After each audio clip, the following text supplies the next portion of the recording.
Shalom Aleihim. Bapak Yahweh memberkati saudara sekalian. Malam hari ini Bapak Ibu, saya akan menyampaikan satu materi yang saya beri tema nanoteknologi. Apakah nanoteknologi itu? Sebelumnya kita akan baca terlebih dahulu ayatnya. Mari kita buka di dalam kitab Hosea pasal 4 ayat yang ke-6. Kalau sudah ketemu, saya akan bacakan untuk saudara, demikianlah bunyinya. Umatku dibinasakan karena kurang pengetahuan. Oleh karena kamu menolak pengetahuan itu, aku pun menolak kamu menjadi imam bagiku. Oleh karena kamu melupakan Torah Elohimmu, aku pun akan melupakan anak-anakmu.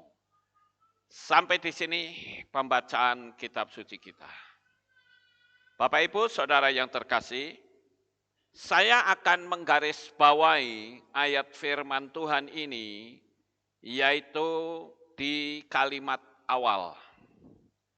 Umatku dibinasakan karena kurang pengetahuan. Siapa yang membinasakan saudara-saudara? Tidak lain adalah bukan Tuhan. Ya. Karena Tuhan itu tidak ingin membinasakan manusia. Yang punya keinginan untuk membinasakan itu tidak lain adalah setan. Dan di sana dikatakan kenapa dibinasakan, karena kurang pengetahuan. Kenapa bisa kurang? Karena orang dikasih tahu tapi menolak. Nah, saudara lihat ayat itu dikatakan oleh karena kamu menolak pengetahuan itu. Ditolak, saudara-saudara. Dikasih pengetahuan, menolak. Saya ambil contoh misalnya saja pada waktu dulu kita masih kecil. Saya senang dengan ilustrasi ini, saudara-saudara. Karena ilustrasi ini gampang untuk ditangkap. Ketika kita masih kecil, kita masih TK, diajari oleh ibu guru dengan berkata, "Nak, ayo kita nyanyi Bintang Kecil." Lalu kita nyanyi, bintang kecil di langit yang tinggi, gitu ya Bapak Ibu. Nah, nyanyian itu masuk ke dalam pikiran kita. Kita bertumbuh menjadi semakin dewasa, sehingga kita masuk ke SMA atau SMU.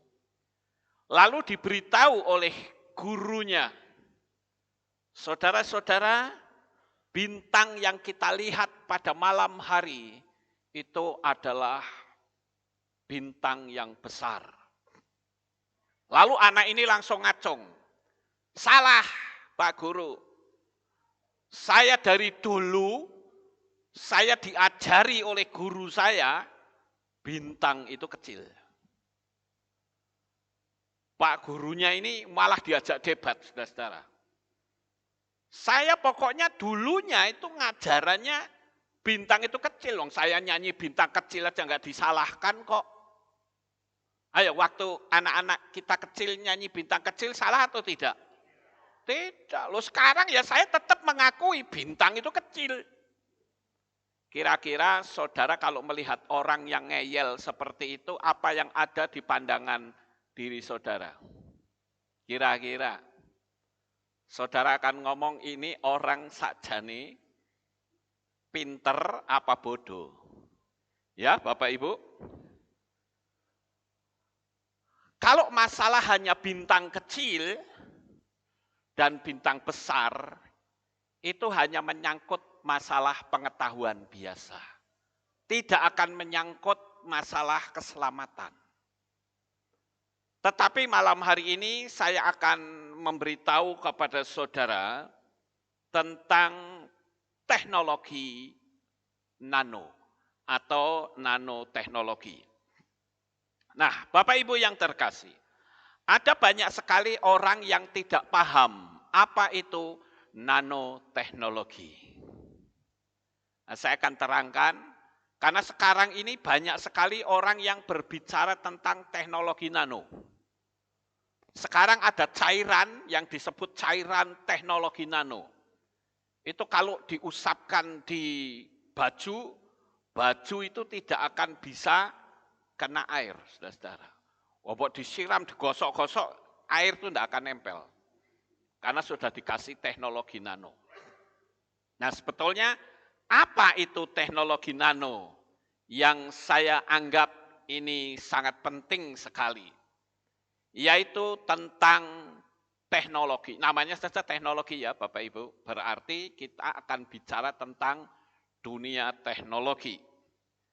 Pada zaman dulu, kalau sekarang saudara melihat komputer itu ramping ya, tapi saya akan tunjukkan kepada saudara tentang komputer pada zaman dulu. Ya. Nah, kalau kita lihat saudara-saudara, komputer pertama di dunia itu disebut dengan ENIAC atau singkatan dari Electronic Numerical Integrator and Computer. Itu dibangun di Perang Dunia Kedua, besarnya satu ruangan, dan pengoperasionalkannya juga rumit sekali. Tetapi pada masa itu, komputer segede ruangan ini, itu dianggap sebuah teknologi yang canggih, saudara-saudara. Saudara lihat di sana, bagaimana orang mengoperasionalkan komputer itu satu ruangan penuh. Itu baru satu komputer saja, saudara-saudara. Bagaimana pengoperasionalkannya? Nah, saudara lihat rumitnya seperti ini. Kalau kita betul-betul tidak pandai, kita tidak akan bisa mengoperasionalkan komputer. Kemudian kita juga lihat bagaimana cara mereka melihat data-data itu. Mereka pakai kertas yang dibaca dengan bahasa-bahasa yang tentu bahasa elektronik, saudara, bukan bahasa biasa. Kemudian pada tahun 1975 muncullah Bill Gates dan Paul Allen mendirikan Microsoft bersama tahun 75. Jadi sebetulnya pendiri komputer, pendiri Microsoft itu bukan cuma Bill Gates, saudara. Tetapi Paul Allen. Cuman sayang sekali Paul Allen meninggal terlebih dahulu. Sehingga Bill Gates yang melanjutkan untuk mendirikan Microsoft. Jadi orang taunya Bill Gates, saudara. Padahal dua orang. Untuk mengoperasionalkan komputer yang sekarang lebih ramping seperti ini, tadinya satu ruangan, sekarang tinggal segini, itu pun tidak secanggih sekarang. Saudara masih ingat dulu ada yang mengoperasionalkan program DOS terlebih dahulu. Ya, jadi kalau kita mau buka komputer, masukkan disket DOS terlebih dahulu. DOS ini untuk mengoperasionalkan, istilahnya itu operating system-nya, saudara-saudara. Dimasukkan DOS-nya. Baru setelah itu dimasukkan lagi perangkat yang lain. Misalnya saja WordStar. Nah itu baru bisa digunakan. Waktu saya pertama kali bikin website, saya masih ingat, saudara-saudara. Karena website pada waktu itu mulai muncul, saya orang IT, jadi saya senang dengan yang berbau teknologi. Saya pelajari, ternyata untuk bikin website itu tidak semudah seperti sekarang. Kalau sekarang bikin website, hitungannya sudah menit, saudara-saudara. Tapi zaman dulu saya harus mempelajari bahasa yang namanya HTML. Atau singkatan dari Hypertext Markup Language. Nah itu dipelajari, saudara-saudara. Namun demikian karena keinginan saya yang menggebu-gebu supaya Kehilat kita itu punya website, akhirnya bisa jadi. Walaupun masih sangat sederhana sekali. Kemudian muncul lagi yang namanya program front page. Wah, ini kalau pakai front page kita tidak perlu menggunakan bahasa HTML lagi, saudara-saudara. Tinggal main pasang, diotak-atik, nanti otomatis bahasa HTML-nya keluar. Jadi saya nggak perlu ngapalin. Tetapi front page ini rupa-rupanya dilibas lagi. Sehingga muncul program-program pembuat website, misalnya seperti program Swiss, kemudian program Joomla, macam-macam Bapak Ibu. Dan karena saya ingin terus mengikuti teknologi ini, saya ikuti terus, saudara. Sehingga sampai akhirnya website itu mulai bergeser. Orang mulai tidak tertarik lagi dengan website.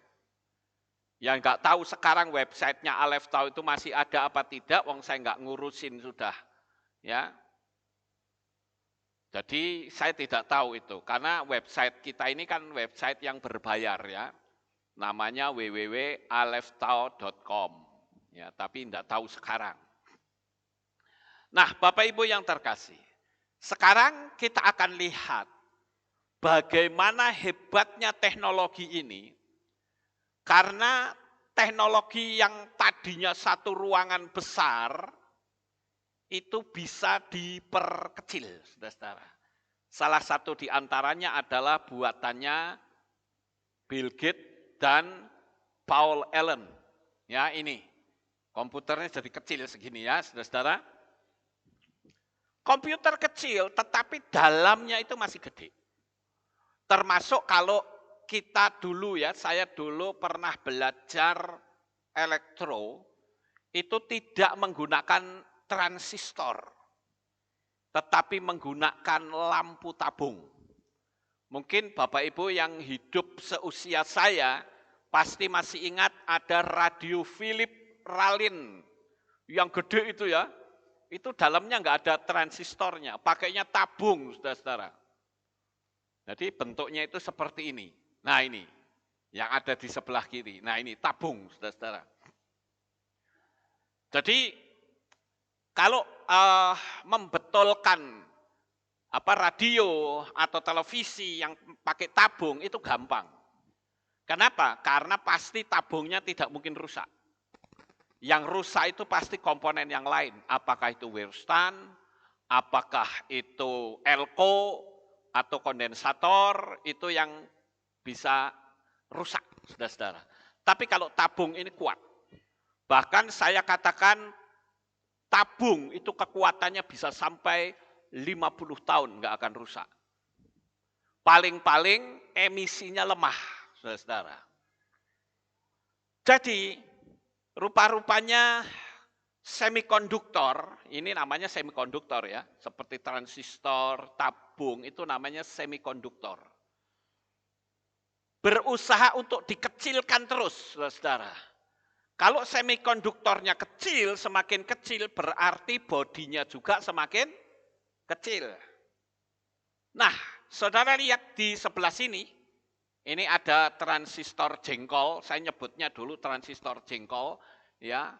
Ini biasanya tipenya 2N3055 ya, atau tipe BU ya. Kalau BU itu biasanya tipe Eropa ya. Nah, transistor jengkol ini biasanya dipakai untuk power. Lalu dikecilkan lagi, semakin kecil, semakin kecil, semakin kecil. Akhirnya menjadi IC. Ya, jadi kalau transistor itu satu, IC itu dalamnya bisa ratusan. Ratusan transistor, saudara. Bayangkan, nah ini yang A ini adalah prosesor Intel. Ya. Ini prosesor komputer itu ini ya. Ini ada VLSI. Ini kan masih gede, saudara-saudara. Lalu diperkecil lagi. Ini isinya sudah ribuan transistor, saudara-saudara. Ya, ini. Kemudian diperkecil lagi. Seperti ini. Yang B. Kemudian diperkecil lagi semikonduktornya. Itu sama jari tangan saja, masih gedean jari tangan. Sekali lagi, semakin kecil semikonduktornya berarti semakin kecil bodinya.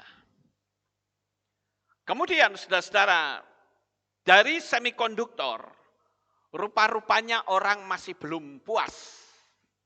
Lalu mereka membuat chip. Chip ini adalah merupakan bentuk dari pengolah data atau penyimpan data juga, ya saudara-saudara, itu lebih kecil. Nah kalau saudara lihat, ini yang disebut dengan microchip yang huruf D ini. Nah microchip inilah yang pada umumnya orang mengenal microchip. Nah microchip ini dulu dipergunakan untuk memasukkan data-data itu pertama sebetulnya bukan untuk manusia ya, tapi untuk binatang. Tapi sekarang dimasukkan ke manusia melalui salah satu alat dan dimasukkan ke dalam tangan. Tetapi saudara-saudara, microchip ini masih dianggap terlalu besar. Padahal banyak orang-orang termasuk pendeta itu teknologinya berhenti sampai di sini. Sudah nggak bisa lagi mereka mempelajari. Sehingga kalau ada orang yang mengatakan bahwa vaksin itu ada chipnya, mereka nggak percaya. Mereka nggak percaya. Mereka bilang vaksin itu kan segede biji beras. Bagaimana memasukkannya? Ya, pakai otak dong, bodoh kamu. Nah, malah nyalah ke saudara-saudara. Karena teknologinya mereka berhenti sampai di sini. Tapi sekarang saya tunjukkan bahwa teknologi itu tidak berhenti. Terus semakin kecil, semakin kecil.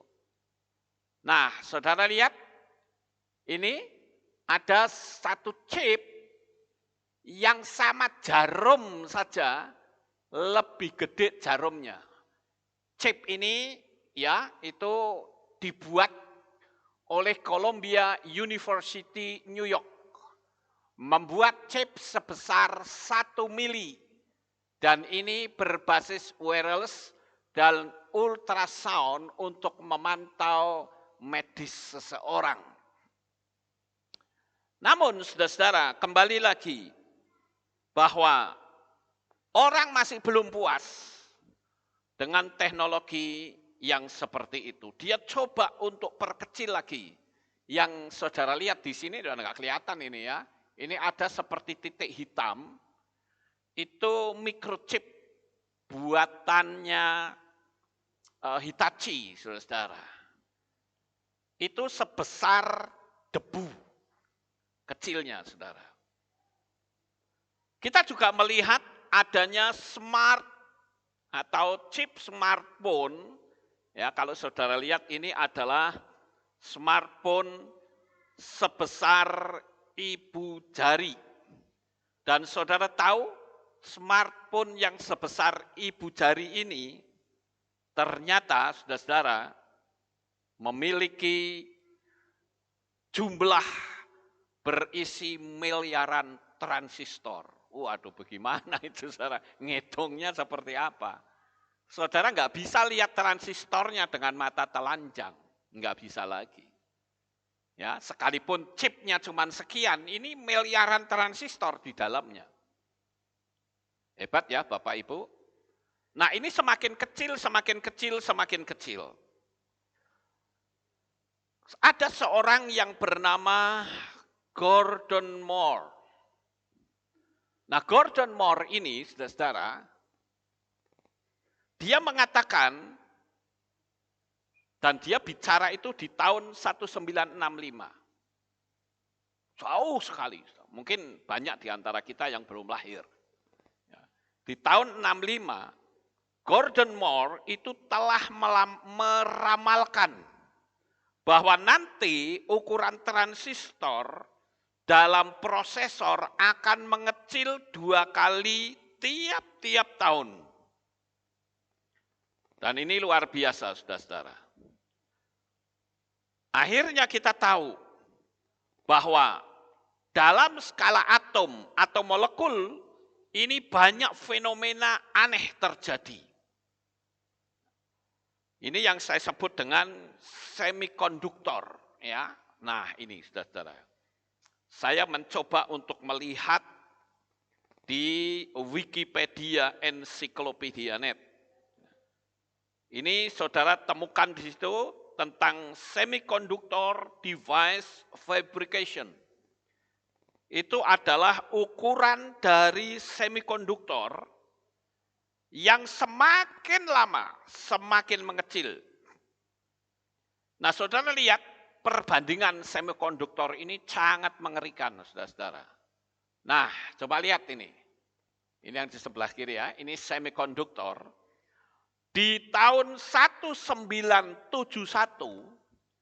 semikonduktor paling kecil itu adalah 10 mikrometer. 10 mikrometer. Tetapi saudara, di tahun 2020, semikonduktor itu sudah sebesar 5 nanometer. Wah, 5 nanometer itu seberapa ya? Sekarang ayo kita bikin sebuah perbandingan. Manusia itu memiliki DNA, saudara-saudara. Siapapun kita punya DNA. Besar DNA manusia itu adalah 2 nanometer.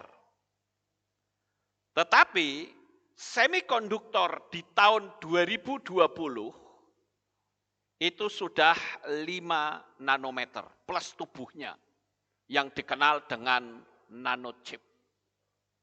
Sangat luar biasa, saudara.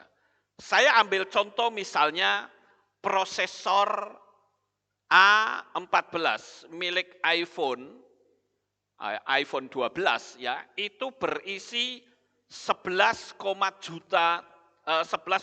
juta transistor. Inilah yang disebut dengan nanoteknologi yang berukuran nanometer. Nah, Bapak Ibu yang terkasih, mungkin kita akan bertanya, sebetulnya 1 nanometer itu seberapa? Kalau kita mau lihat secara teknologi, maka 1 nanometer sama dengan 1 meter dibagi 1 miliar, saudara-saudara. Jadi 1 nano sama dengan 1/1 miliar. Jadi 1 meter bagi 1 miliar. Contoh yang gampangnya 1 nano ya, itu adalah 1 batang rambut yang dibelah menjadi 100.000 kali. Kalau saudara lihat ini batang rambut ya saudara-saudara.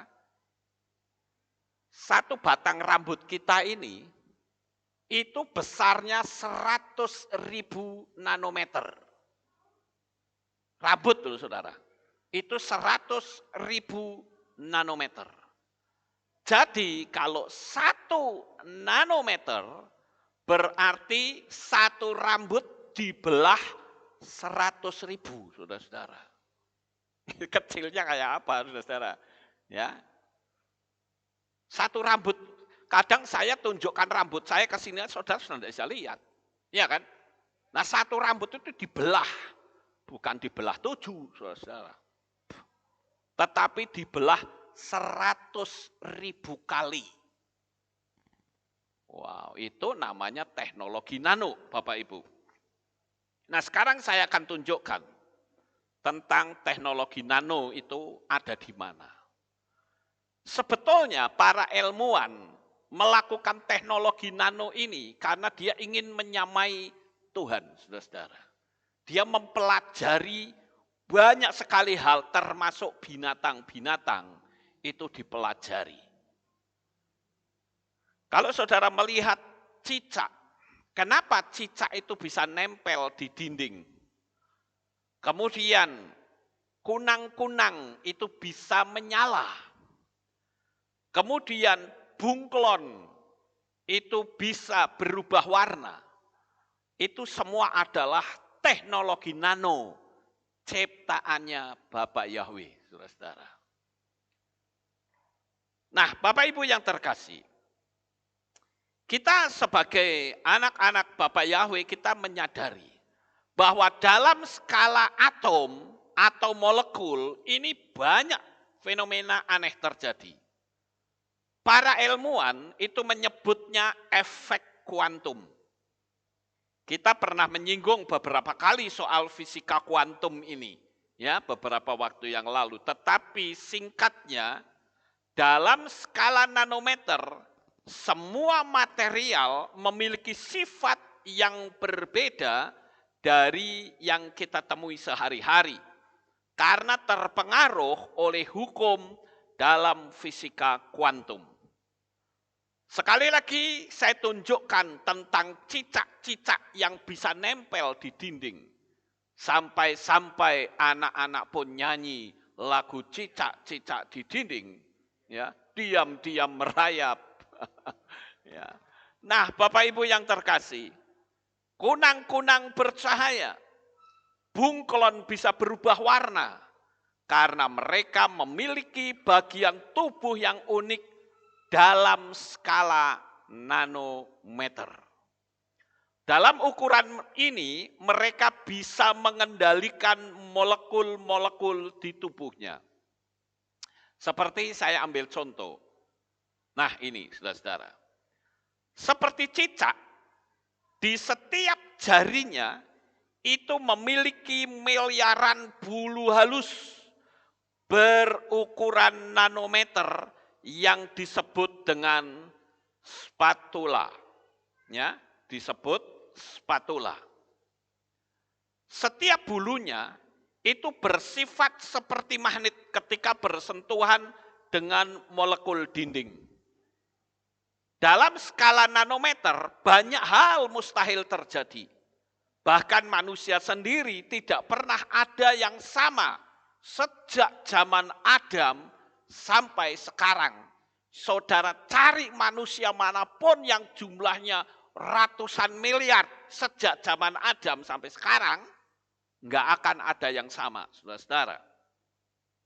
Kenapa? Karena manusia itu ya sampai sekarang ini dikendalikan sifatnya oleh ukuran nano yang disebut DNA. Saya tidak akan berbicara lagi tentang hal ini, ya nanti kita lihat di bagian belakang. Jadi inilah yang membuat para ilmuwan terobsesi dengan dunia yang sangat kecil ini. Bahwa dengan bermain di level ini, mereka bisa menciptakan sesuatu yang tidak pernah dilihat sebelumnya. Jadi sekarang para ilmuwan itu sudah mainnya di ukuran nano, saudara-saudara. Kita bisa mendesain material atom demi atom dengan fungsi tertentu, bahkan bisa memanipulasi sifatnya. Kita bisa melatih mereka dan membuatnya berperilaku sesuai dengan keinginan kita. Jadi kalau kita lihat saudara-saudara, DNA manusia sekalipun cuma 2 nanometer, tetapi bisa menyimpan informasi seluruh tubuh manusia dari ujung kepala sampai di kaki. Saudara pernah nonton film ini belum ya? Iron Man. Ya? Siapa ayo yang pernah nonton Iron Man? Nah ya saudara-saudara. Iron Man itu sebetulnya adalah promosi nanoteknologi, saudara-saudara. Ya, kalau saudara lihat Iron Man, itu kostumnya yang dulu, Iron Man dulu, itu kan gede-gede, saudara-saudara. Tapi akhirnya Iron Man itu bikin sebuah kostum yang cuma satu map saja. Tetapi sekarang kostum Iron Man itu lebih kecil lagi, yaitu cuma di dadanya. Kalau saudara lihat, ini dadanya Iron Man, ini kan ada kotak kecil di situ. Ya, nah itu yang disebut dengan nanopartikel. Jadi ketika dipencet, langsung tubuh dari manusia biasa itu berubah menjadi manusia super, saudara. Itu bukan khayalan loh. Saudara pikir itu khayalan? Bukan, itu teknologi nano, saudara-saudara. Saya mempelajari teknologi nano ini, saya sempat terkagum-kagum. Ya tentu tidak bisa saya tayangkan di sini, ya. Tetapi saya hanya bisa cerita kepada saudara bahwa teknologi nano itu begitu luar biasa. Dia ada di bagian yang sangat kecil, bahkan terkecil. Tetapi dia memiliki daya yang luar biasa dahsyat. Bayangin aja, komputer segede ruangan dengan teknologi nano, nggak ada apa-apanya, saudara-saudara. Pengoperasionalkannya saja sangat mudah sekarang. Nah, itu adalah nanopartikel. Nanopartikel itu adalah istilah dalam nanoteknologi untuk material yang telah dipecah menjadi partikel-partikel halus berukuran nanometer. Biasanya ukurannya 1 sampai 100 nano. Karena dalam ukuran inilah sebuah material memiliki sifat khusus. Tergantung dari bentuk dan ukuran dari nanopartikelnya. Salah satu sifatnya yang menarik adalah self-assembly. Memampukan nanopartikel untuk berorganisasi, membentuk formasi tertentu, seperti yang dicontohkan di Rice University. Ini Rice University, ini juga mempelajari nanoteknologi, saudara-saudara. Jadi kalau di Indonesia itu orang masih gontok-gontokan masalah agama, orang luar sudah menyelidiki teknologi terkecil di dunia, yaitu teknologi nanometer. Nah, Bapak Ibu yang terkasih, mereka ya di Rice University ini, mereka menunjukkan nanopartikel karbon yang bisa bergabung membentuk jaringan kabel, sehingga nanopartikel ini bisa menyalakan lampu yang mereka sebut dengan istilah Tesla foresis. Nah ini, Tesla foresis. Nah, Bapak Ibu yang terkasih, kalau kita lihat dalam nanopartikel ini bertransformasi setelah diberi pengaruh koil Tesla. Makanya diberi nama Tesla foresis. Nah, kalau kita lihat kembali tentang kostum dari Iron Man, itu bisa tersusun dengan sendirinya karena kemampuan self-assembly dari nanopartikel yang ada di dadanya. Self-assembly sebenarnya bukan sesuatu yang aneh. Karena pada dasarnya setiap molekul punya gerak ilmiah yang disebut Brownian motion, ya. Nah ini. Nah ini. Brownian motion. Nah, itulah yang membuat para ilmuwan yakin bisa membuat mesin atau robot dalam skala nanometer yang disebut dengan nanobot, saudara-saudara. Nah ini yang orang-orang luar nggak ngerti, nggak tahu dia. Jadi Bapak Ibu, nanobot pada dasarnya adalah susunan molekul yang didesain khusus memiliki gerak tertentu seperti nanocars. Kalau saudara lihat ini bentuknya ya, seperti mobil ya, ini rodanya, ini bodinya. Nah, saya pernah melihat ya bagaimana para ilmuwan itu berlomba. Kalau sekarang kan anak-anak di dunia ini perlombaannya itu apa? Balapan mobil Tamiya. Ya, Bapak Ibu. Tapi para ilmuwan ini balapannya adalah balapan nano. Jadi cepat mana gitu. Saya bikin sebuah partikel, orang lain bikin partikel, cepet-cepetan geraknya. Begitu. Nah, Bapak Ibu yang terkasih, sekali lagi bahwa nanobot dasarnya adalah susunan molekul yang didesain khusus memiliki gerak tertentu seperti nanocars yang didesain oleh Rice University. Bentuknya memang mirip mobil, tapi pada dasarnya itu adalah susunan atom-atom hidrogen dan karbon yang keempat sisinya memiliki bentuk ban yang bisa berputar. Itu adalah teknologi nano, Bapak Ibu. Jadi selama ini kita nggak paham tentang teknologi nano. Karena orang menganggap bahwa yang namanya microchip itu sebesar biji beras. Itu teknologi 30 tahun yang lalu, Bapak Ibu. Tetapi teknologi nano sekarang itu lebih kecil dari virus. Bayangkan saja, virus ya itu kecil sekali, nggak bisa dilihat oleh mata. Makanya kalau kita lihat orang ditutup mukanya, kira-kira virusnya bisa merobos enggak, saudara? Pakai logika saja Anda tahu. Wabok ditutup sak sisan tetap bisa merobos, saudara. Betul enggak? Lawang kecilnya itu enggak bisa dilihat mata kok.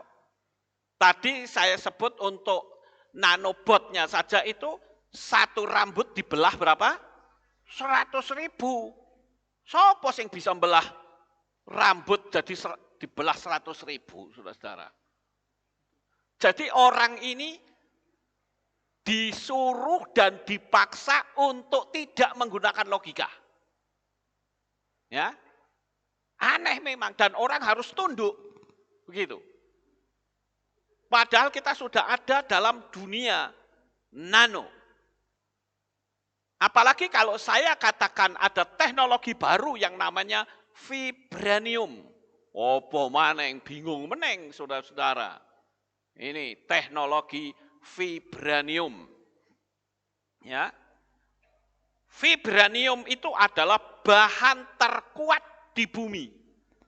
Versi Marvel dalam cerita Black Panther, karena dalam kajian teknologi ada satu bahan yang terkenal di kalangan ilmuwan yang sifatnya mirip dengan vibranium, bahan tertipis di dunia, tetapi memiliki kekuatan 200 kali lebih kuat dari baja. Wow, itu seperti apa, saudara ya? Dan vibranium ini bisa mengantar listrik yang lebih kuat. Jadi saya katakan bahwa teknologi sekarang itu begitu luar biasa. Makanya kemarin ada orang yang melecehkan saya, tetapi saya tidak balas, saudara. Saya kutip WA-nya dia. Nah, ini saya kutip WA-nya dia. Ya. Saya kasih tahu gini ya. Dia tanya sama saya, udah booster belum, Pastor? Tanya saya, sudah booster belum, Pastor? Saya tanya, siapa yang booster? Enggak, maksudnya Bapak sudah booster apa belum? Gitu, hehehe. Saya bilang, kasih saya 100 triliun dan suruh saya vaksin. No way. Itu prinsip bagi saya. Dan saya enggak takut untuk hal ini, saudara-saudara. Ya. Terus dia bilang, sogoan itu loh, masa pastor takut sih, padahal kita biasa-biasa aja tuh, takut, hehehe, takut binasa kalau saya terima vaksin, karena itu barang najis dan ada alat pembunuhnya. Ya, emangnya Bapak kira vaksin ada chipnya, ewek. Ya udah terserah, you mau ngomong begitu. Kira-kira saya perlu nganu enggak? Perlu ngasih tahu lagi enggak? Enggak perlu. Anda itu masih bintang kecil. Ya, kita sudah mengatakan bintang itu besar. Ya mau dia ngomong ewek-ewek kok owok-owok, bagi saya no problem, enggak masalah.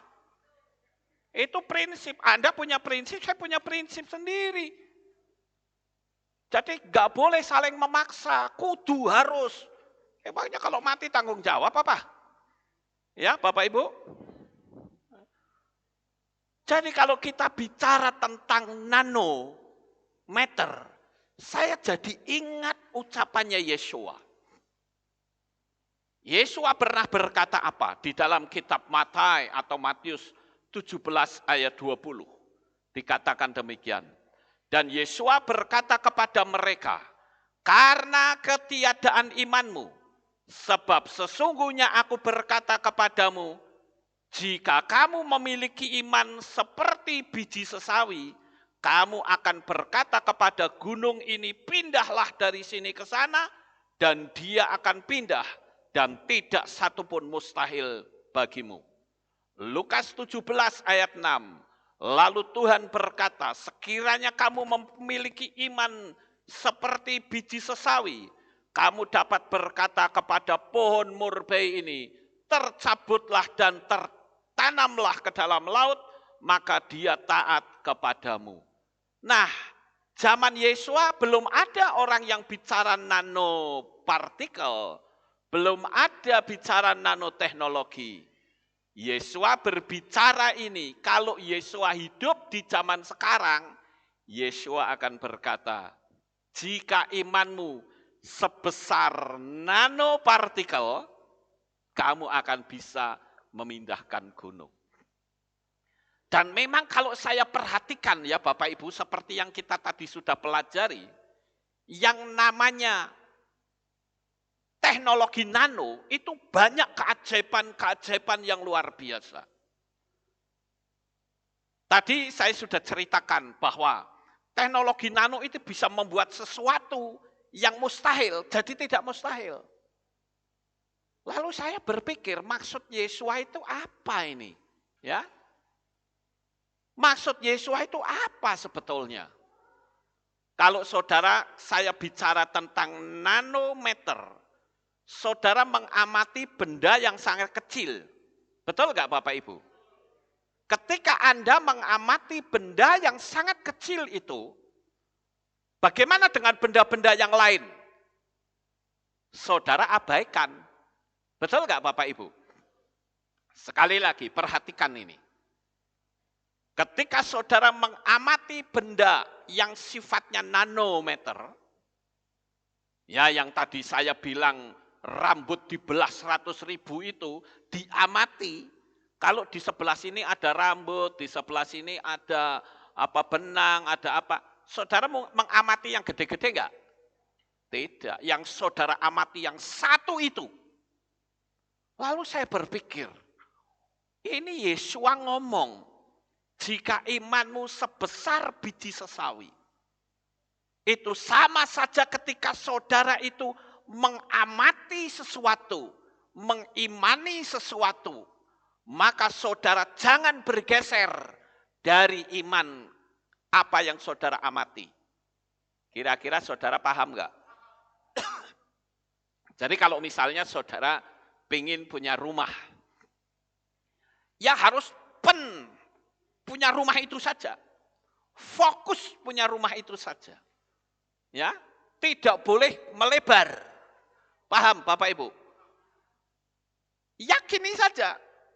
Kalau melebar nanti ada pertanyaan, emang duitnya dari mana? Emang lu siapa? Bapak moyangmu dari dulu nggak pernah kaya. Kamu pengen kaya? Pasti akan begitu, saudara. Tetapi yang namanya mengamati nano itu satu sudah, tidak usah kemana-mana. Sampai di sini paham?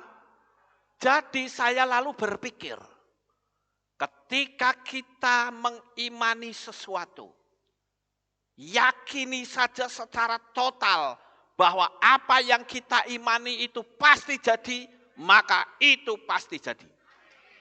Haleluya. Ya, boleh tepuk tangan.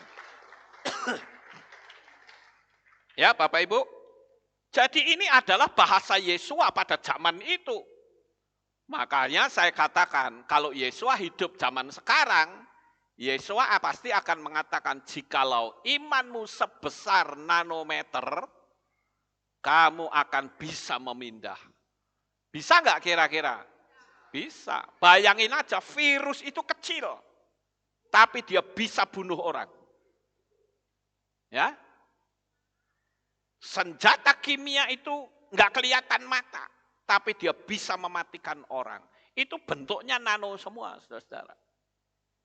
Maka kalau kita mengamati dengan iman bahwa aku percaya, aku pasti berhasil, pasti berhasil. Tapi kalau saudara mengimani sesuatu, tapi mengamati yang lain, pikiran saudara mengamati dengan berkata, mana bisa, tak mungkin, mustahil, apa iya, barangkali, wah sampai tua, sampai mati nggak akan bisa. Mujizat, saudara-saudara. Ya.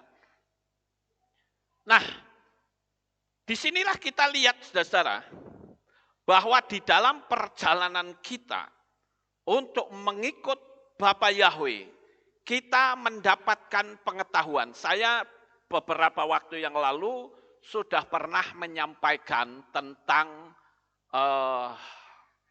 RFID, ya, saudara-saudara. Saya tidak akan mengulang kembali, karena saudara bisa melihat videonya secara lengkap, termasuk tentang tanda identifikasi digital. Saya sedikit flashback sedikit saja, ya, tapi saya tidak akan cerita. Ya, saudara bisa lihat. Nanti kalau saya cerita ini jadi lama lagi, Bapak Ibu, ya, karena materinya itu cukup lama. Jadi saudara lihat itu materi saya, judulnya adalah masih maukah diberi tanda 666, kalau nggak salah begitu deh judulnya. Atau masih maukah dipasang chip, begitu tuh. Pokoknya begitu tuh anunya, apa judulnya, saya agak lupa. Tapi isinya seperti ini, ya Bapak Ibu. Ya, tentang adanya imunisasi yang sama dengan vaksin, ya, secara garis besar. Kemudian ada lagi tanda identifikasi digital, ya. Kemudian ada lagi partikel tinta yang dapat menyala, yang menggunakan enzim yang bernama luciferase. Kenapa Lucifer ya namanya, saudara-saudara? Apakah itu sebuah kebetulan? Tidak, itu sesuatu yang sudah direncana. Kemudian ini, ya, ini luciferase. Kemudian DNA repair nanobot konsep. Nah ini juga. Tapi saya nggak akan cerita, saudara lihat aja nanti, ya, di materi saya. Kemudian smallest medical robot for the Guinness World Record. Nah ini sudah diakui, ya. Ukuran virus corona, ya, itu 100 nanometer, tetapi ukuran nanobot 120. Jadi sedikit sekali, saudara-saudara, perbedaannya, ya. Kemudian kita lihat yang lain, itu adalah human cell size atau ukuran sel manusia. Saudara bisa lihat materinya, ini sekedar flashback saja sedikit, ya. Kemudian inilah microchip generasi terakhir sebesar virus corona, ya, yang disuntikkan oleh Bill Gates. Setelah mengetahui hal ini, apakah saudara masih bersikeras untuk menganggap microchip ini enggak bermasalah dalam tubuh kita? Ya, ya saudara pikir sendiri di situ. Nah, ini perbandingannya adalah sel dan nanobot. Kemudian ini juga, ya, saudara bisa lihat di situ, the resulting nano device is under 1 micrometer and size in all 3 dimensions. Kemudian ini juga first DNA molecule, ya. Kemudian ini juga kita lihat ya, flashback sejenak, jadi supaya saudara nanti lihatnya bisa ngerti, oh isinya seperti ini, gitu ya. Kemudian juga ini tentang DNA manusia. Kenapa ada konsep mRNA? Ya. Nah itu sebetulnya DNA manusia itu, orang mau percaya Bapak Yahweh atau tidak, kalau dihitung pakai angka gematria, itu nilai numerik Bapak Yahweh itu sama dengan DNA kita. Ya, kita percepat sedikit. Nah, ini juga ya. Ini gambaran DNA yang lebih besar pada manusia. Kita terdiri dari 23 pasang kromosom dan seterusnya itu adalah DNA manusia. Nah, setan itu tidak suka, saudara-saudara. Sehingga DNA manusia itu akan dinonaktifkan dengan menggunakan konsep mRNA. Ya. Nah ini jumlahnya nama Bapak Yahweh itu 26. Hitungannya sama persis, saudara-saudara. Kemudian juga ini mengubah konsep asli. Tidak lagi ada gambaran nama Yahweh, diubah semua.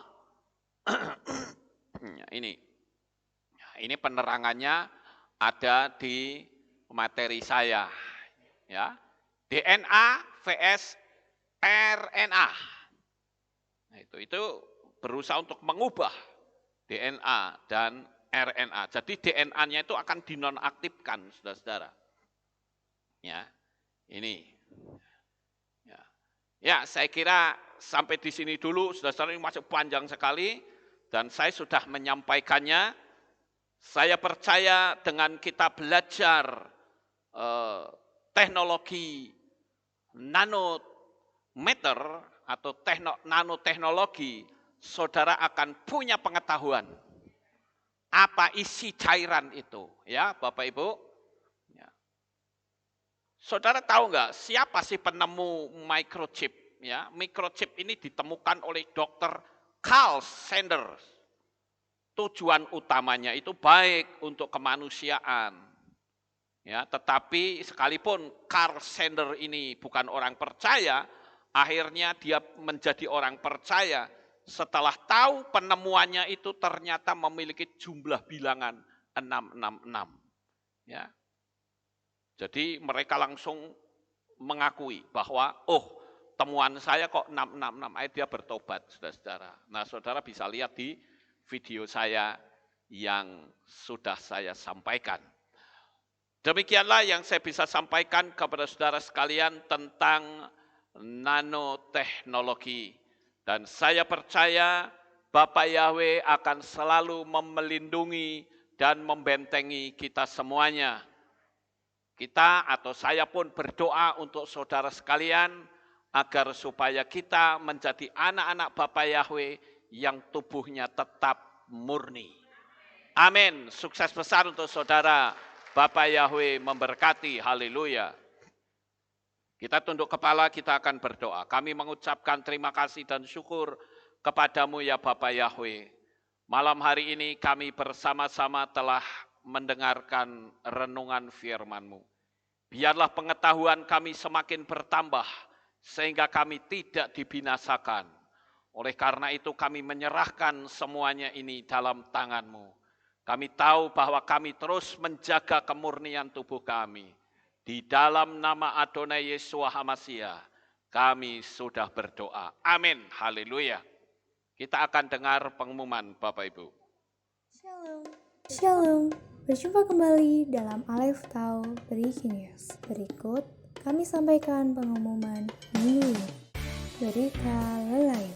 telah berpulang ke rumah Bapak Yahweh, Ibu Lasina Temo, yang berusia 73 tahun, meninggal pada hari Selasa, 25 Januari 2022, beralamat di Rumah Bahagia Kiringan 2, dan telah dimakamkan pada hari Selasa, 25 Januari 2022, pukul 14.30 waktu Indonesia Barat. Dimakamkan di TPU Candi Nambangan dan dipimpin oleh Bapak Gembala Lukas Sutrisno dari KPI Aleftau Magelang. Demikian pengumuman minggu ini. Sampai jumpa di ibadah selanjutnya. Bapak Yahweh memberkati. Tambahan Bapak Ibu, telah pulang ke rumah Bapak Yahweh yaitu Bapak Hosea Sunario. Usianya 67 tahun, meninggal hari Rebo, ya, tanggal 26 Januari, berarti hari ini jam 10 pagi tadi. Ya, dan akan dimakamkan di TPU Candi Nambangan jam berapa? Jam 10 ya. Oh ya, hari Kamis besok jam 10 Bapak Ibu. Jam 10 akan dimakamkan di Candi Nambangan. Jadi saya berharap saudara-saudara bisa ikut ya melayat. Kemudian ini jam 10 ya besok ya. Jam 11 ya saya akan selesai penguburan ini, saya akan adakan baptisan pembaharuan. Bagi saudara yang belum baptis pembaharuan, silahkan datang ke pastori. Ya, karena sekarang saya sudah beli baknya dari stainless supaya saya bisa membaptis orang setiap saat. Ya, karena kita nggak bisa lagi baptis karena kolam baptisannya sudah diurukin tanah. Jadi kita sekarang beli bak pakai stainless ya. Jadi besok jam 11 bagi saudara yang belum dibaptis kasih tahu teman-temannya yang lain ya supaya bisa dibaptis saudara. Dan saya akan juga membaptis cucu saya yaitu Afram. Baik Bapak Ibu Saudara, tidak ada pengumuman lain lagi, kita akan akhiri kebaktian kita malam hari ini. Saya mengundang Bapak Ibu Saudara kita bangkit berdiri, kita akan tutup di dalam doa. Terima kasih Bapak Yahweh, selesai sudah ibadah kami malam ini, dari awal pertengahan sampai pada akhirnya. Sebentar lagi anak-anak-Mu akan pulang ke rumah mereka masing-masing.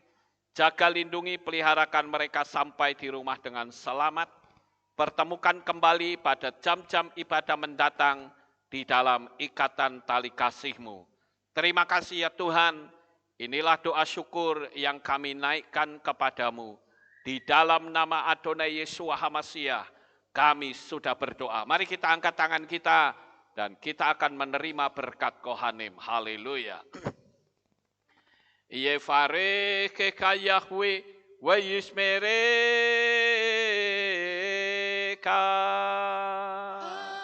Amen. Ken yehirotso. Yair Yahweh panau eleka. Wihuneka.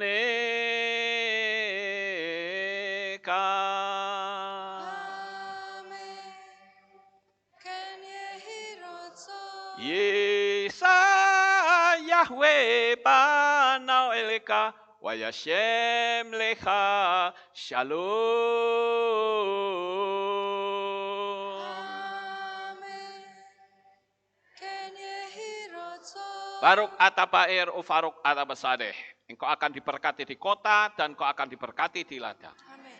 Baruk peripitne kau friatmat kau fri fahem teka shekar ala peka wa esterotsoneka.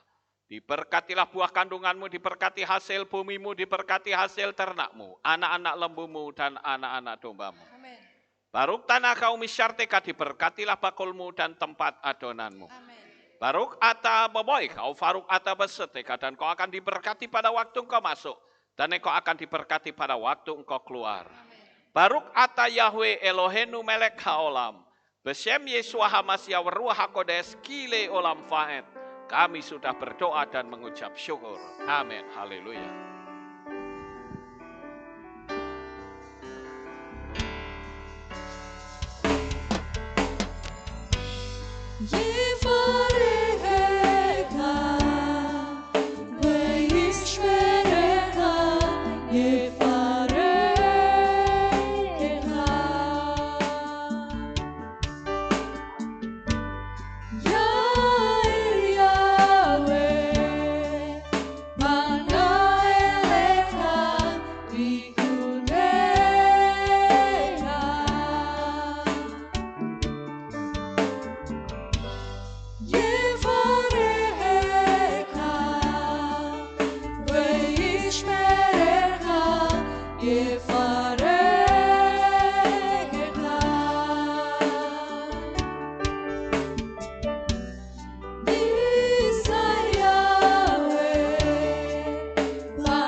Amin. Selamat.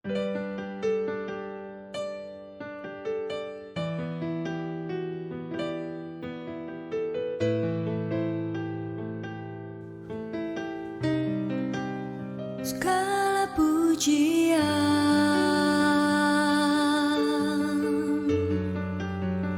hanya untuk-Mu Tuhan, segala kehormatan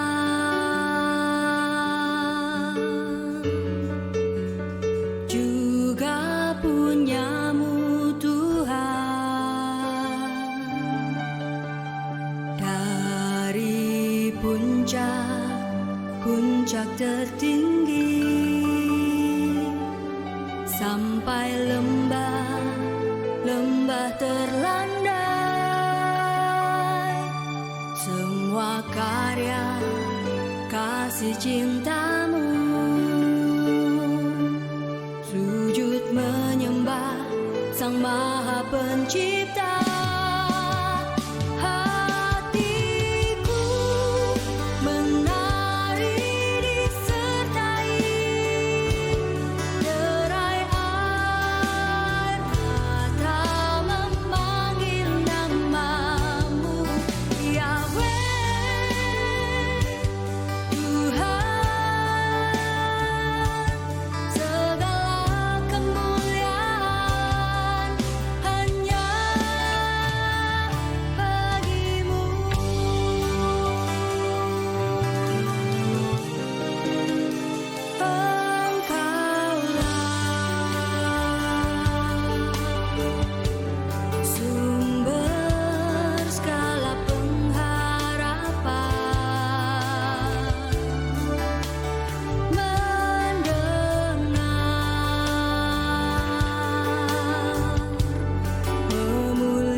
Menjadi